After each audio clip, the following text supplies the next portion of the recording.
Hey, ¿qué onda? Mi nombre es Jonathan Domingo y estás escuchando mi podcast. Hey, ¿qué onda? Entonces, una vez más le ponemos pausa a nuestra secuencia en Génesis para contestar algunas preguntas de lo que hemos visto. Entonces, iban a ser 5, pero al final no lo pude reducir de 6. Entonces, hoy es martes, hoy mismo subo esta. Entonces, por 6 días, entonces de martes a domingo voy a estar subiendo un video. Son cortos, van a ser de 5 minutos y únicamente voy a dar una introducción en este primer video. Entonces, si hasta ahorita has disfrutado de la serie de Génesis, ese es el video número 21 y he disfrutado mucho hacerlo. Una forma de mostrar agradecimiento, y es una forma muy sencilla, es simplemente dándole like a ese video, comentando, compartiendo, o si estás escuchando en Spotify o iTunes, ayuda muchísimo dejar ahí una reseñita, dejar una calificación. Y ahorita ya Spotify en el app de creadores te dan como que las métricas que siguen, incluyeron ahora la de seguidores. Entonces, al parecer, si sigues el podcast también ayuda su crecimiento. Entonces, también si quisieras apoyar o profundizar más conmigo, tengo masterclasses disponibles en Patreon. Tengo ya terminadas las de Apocalipsis, Romanos y la Biblia. Y el 15 de mayo empezamos con una masterclass que estoy llamando Cristo Crucis, que es lo que realmente sucedió con Cristo en la cruz. Ok, entonces, 6 preguntas. La primera pregunta, considerando de Génesis 6 a Génesis 11, es el tema del diluvio. La pregunta que quiero contestar es: ¿cómo un Dios moralmente perfecto justifica el destruir a todos los humanos en existencia, salvo 8? Ese es uno de los argumentos más fuertes en contra del cristianismo. No solamente la escena de Noé y el diluvio, sino momentos como la conquista de Canaán, cuando Dios le pide a los israelitas que destruyan a todos, y Dios, literal, palabra de Dios, dice que destruyan no solamente a los hombres de edad de batalla, sino a los hombres adultos, ancianos, a mujeres, a niños e incluso a animales, que los destruyan a todos.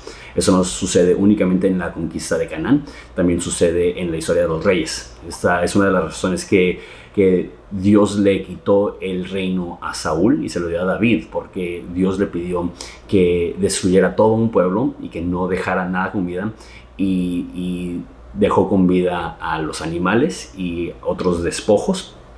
Y por no mostrar arrepentimiento por eso, pero también simplemente por desobedecer en esa área, fue algo que Dios estuvo tan molesto que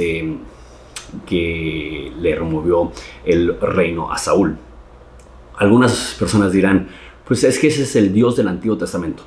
Y aunque es importante denotar que sí hay una diferencia en el trato de Dios hacia la humanidad del Antiguo Testamento al Nuevo Testamento, por eso Jesús lo llama un nuevo pacto, que es una nueva forma de relacionarse con el mundo. También dice en Hebreos que Dios es el mismo ayer, hoy y por los siglos, que hay una continuidad de previo a la creación, a después de la creación, a después de la caída, a después de Jesús.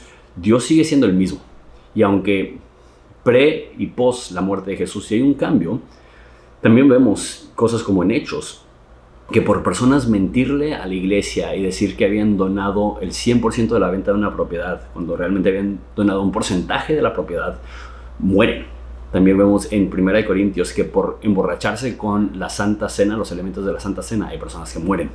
Y quizá el ejemplo más explícito de esto, lo acabamos de ver en la masterclass, es que en Apocalipsis Jesús va a llegar y con la espada que sale de su boca va a destruir a un ejército de 200 millones de personas. Y simplemente vemos eso, que va a haber un día de juicio. El infierno es algo que la Biblia enseña, que es un lugar donde Dios va a castigar a aquellas personas que le rechazaron. Entonces, ¿cómo puede un cristiano creer eso con una conciencia limpia? Y la realidad es que esta es una de las preguntas que jamás he encontrado una respuesta satisfactoria con un filtro moderno. ¿Qué quiero decir con eso? Hoy en día es algo moralmente reprensible matar a alguien. Dentro de la Biblia también dice no matarás, que la verdad es una traducción demasiado amplia en los 10 mandamientos cuando dice no matarás. Realmente la traducción debería ser no cometerás asesinato, que tiene que ver con una muerte injusta. O sea, si estás en una guerra y matas a alguien, o si matas a alguien en defensa propia, la Biblia no ve eso como infringir en los 10 mandamientos. Entonces, ¿cómo podemos llegar a esta conclusión? Que Dios es bueno y al mismo tiempo ordena la matanza de niños.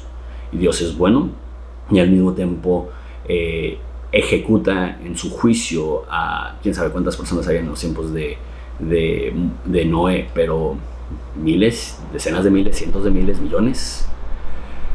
Y todo tiene que ver con la Biblia. Tiene un filtro muy diferente al filtro moderno. Y el filtro de la Biblia es que hay ciertas cosas que merecen castigo, y un castigo terrible. Y lo que dentro de como la cosmovisión de la Biblia es que lo que más merece castigo en todo el universo es ofender a Dios, es desobedecer a Dios. Y la razón es que los castigos no se miden por la ofensa, sino por el ofendido.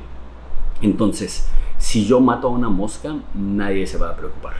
Si yo mato a un gato, quizá van a haber personas que van a protestar eso. Si yo mato a un caballo, va a haber aún más problemas.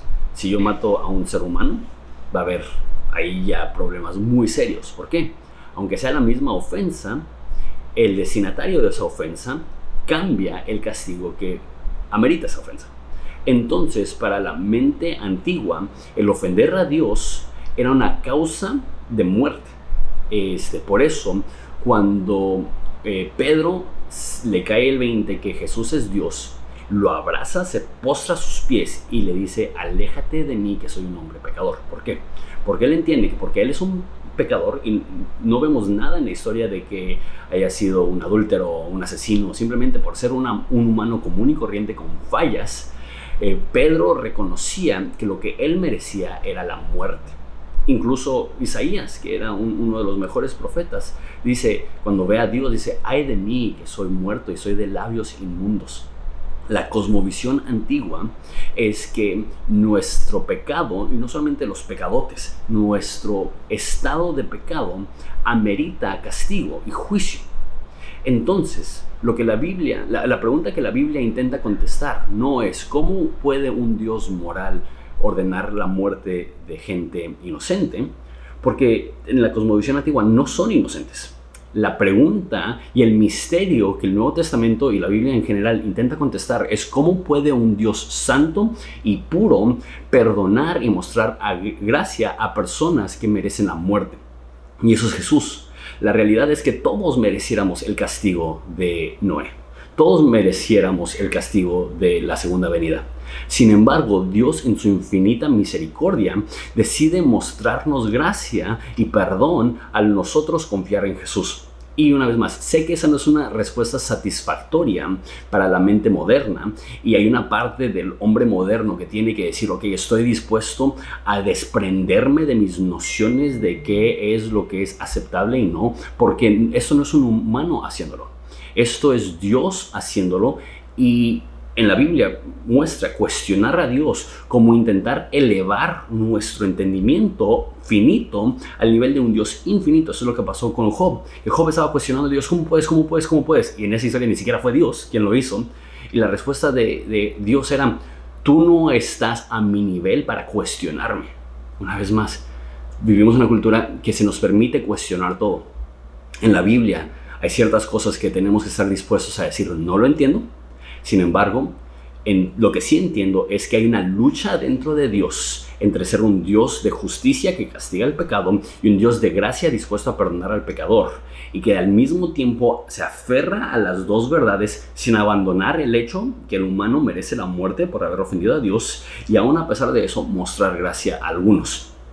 Una vez más, sé que eso no satisface la mente moderna, pero esa es la respuesta que la Biblia nos da. Que la Biblia no está intentando contestar cómo puede Dios castigar a un pecador. La pregunta que la Biblia intenta contestar es cómo Dios puede perdonar y mostrar gracia a un pecador, siendo Él un Dios justo, y eso es el Evangelio. El Evangelio es que la forma que Dios puede mostrar perdón a un pecador es que Él toma sobre sí el pecado de los muchos para poder ofrecer a los muchos gracia. Gracias por tu tiempo.